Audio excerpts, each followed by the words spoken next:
د انټرویو لپاره راغی جی انټری شي دا صحیح شوله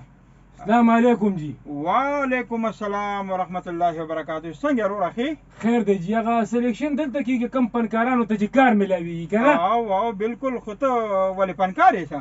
یاره فنکاره مې او سندرغاړی مې ما سندرغاړی مې او فنکاره مې او خو یاره زه وایم که نه نو چې تاسو هر قسمه خلک لرئ سندرغاړي ملی او فنکاران ملی که هر څه چې ایکټینګ کوي جی جی جی زه خو وایم که نه چې یاره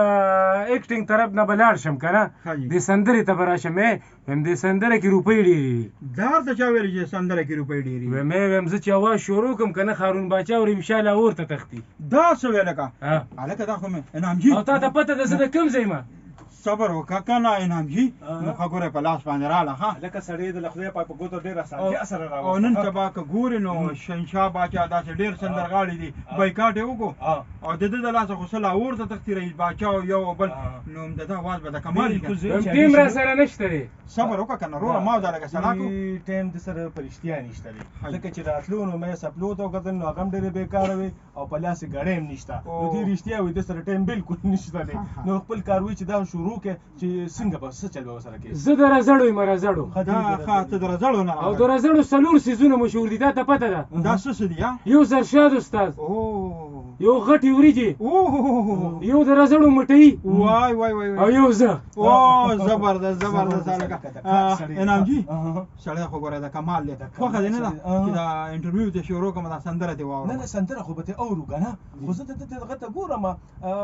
زه دا وایم چې د په دې خبرو کې یو بل سره څه ملاوټ شته او که نه سترګې یو ته د سترګې یو بل سره نه ملاوېږي نو خبرې به څنګه یو بل سره میلاو شي یا سور به دې څنګه یو بل سره نه نه اوس ګوره د خیره سندره کې به د پته لګي چې دا څه حساب کتاب دی که نه شاعرانه دی که نه ما د ښکاري شاعري هم خپله کوې که نه او سندره راته ویم سندره راته ووایه خو ګوره د زړه په اواز باندې پپ کې درته وایم پپ کې بیخي بیخي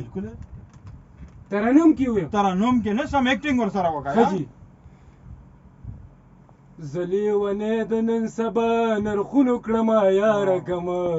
کم پلو به زما یاره کمه زه لیونی د نن سبا نرخونو کړمه یاره کمه کم پلو به زما یاره کمه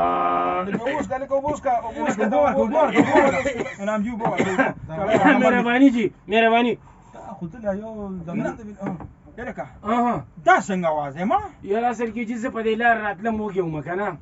نو لار کې مې پیکوړي وخوړی او بیا مې پسې یخې اوبه وڅکلې نو دا اواز مې معمولي شان خراب شوی دی نو خدای دې برېت وباسه خلک لاول د اواز علاج وکړي دلته خو سلیکشن کېږي اکټران سلیک کېږي ډایرکټر صاحب تاسو غلط شوي تاسو دې ته برېت یاد کړئ د هغې غریب برېت مخکې نه چا اوښکي دي که نه نو برېت خو یې نشته دی بس خدای دې بیا بریک وباسي د ګاډي چې دی دلته بس نان سټاپ روان نو یاره چې زما کار وشو نو څنګه وشو یار دا اواز دی ما دا اواز به نو سم په خوږ ترنم کې ووایه زه لیونی د نن سبا نرخونو کړمه یاره کمه کم پلو به زما یاره کمه یاره جي زه به بیا راشمه پڅه ده ګوزه سړی وباسه مړه دا څه کوي دا اواز به داسې یار دا کوي